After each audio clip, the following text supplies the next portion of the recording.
speaking as the head of the CDC. I believe that that's why you have me here today. Our guidance has now been released. It was released on Friday, and it specifically articulates the 5 key mitigation strategies that we need to keep our schools open, and other layered mitigation strategies, including teacher vaccination, that are non-essential to get our schools open, but we do recommend.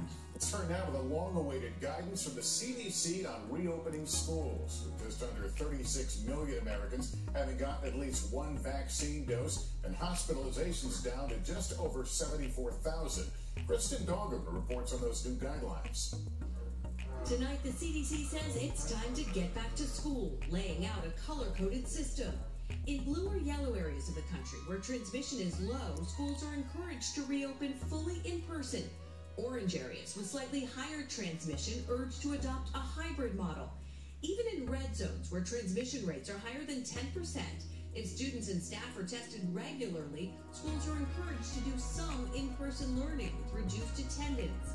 If there's no regular testing, elementary schools should be hybrid, while middle and high school students should stay virtual. All schools encouraged to adopt 5 key strategies: masks, physical distancing, hand washing, cleaning, and contact tracing. Developmentally, this has been devastating. It's a crisis for my children. It's a crisis for all children.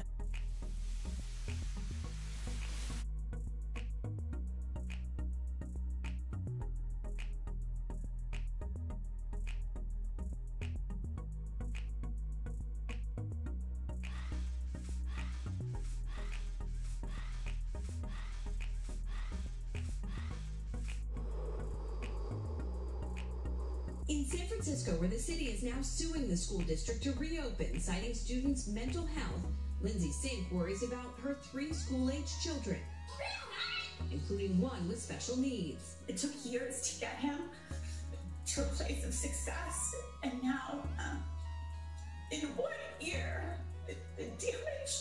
But communities across the country have been torn over how to reopen safely. But this idea of the clean air can now save lives and it can save money. It's really about adapting the right technology to the use case.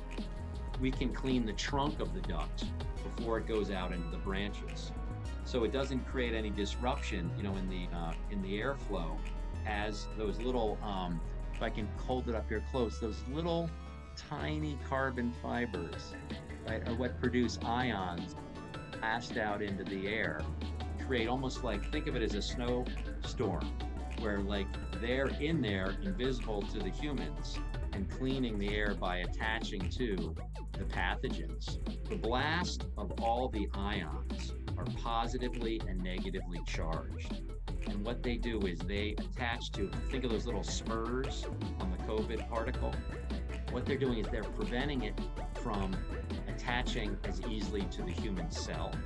And they're also making it larger so that it either drops out of the air or can be captured in filters.